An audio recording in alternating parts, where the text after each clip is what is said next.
Welcome to waves media Telugu. Guntur జిల్లా ప్రత్తిపాడు నియోజకవర్గం Pedanandipadu society అధ్యక్షుడు బత్తిని వేణు ప్రమాణ స్వీకార కార్యక్రమంలో పాల్గొన్న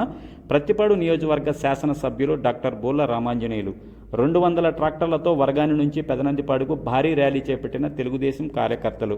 ఎమ్మెల్యే బోర్ల రామాంజనేయులు మాట్లాడుతూ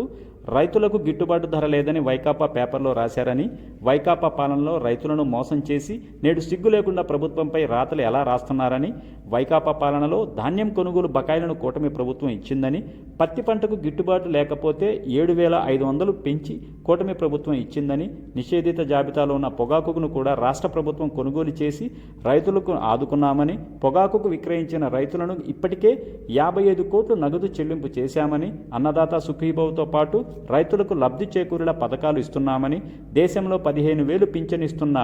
ఘనత సీఎం చంద్రబాబుదని, కూటమి ప్రభుత్వం 15 ఏళ్ల పాటు కొనసాగుతుందని డిప్యూటీ సీఎం పవన్ కళ్యాణ్ చెప్పారని, 15 ఏళ్లు కూటమి కొనసాగుతుందనే మాట కొంతమందికి గుండెలు గడగడలాడుతున్నాయని, అభివృద్ధిలో భాగస్వామ్యం కావాలి, ఏదైనా పొరపాటు జరిగితే సహేతుకంగా విమర్శించండి బోర్ల రామాంజనేయులు తెలియజేశారు. ఈ కార్యక్రమంలో కూటమి నాయకులు,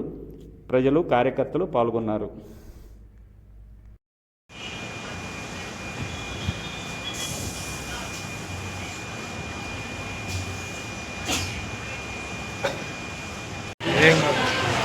మూవీలో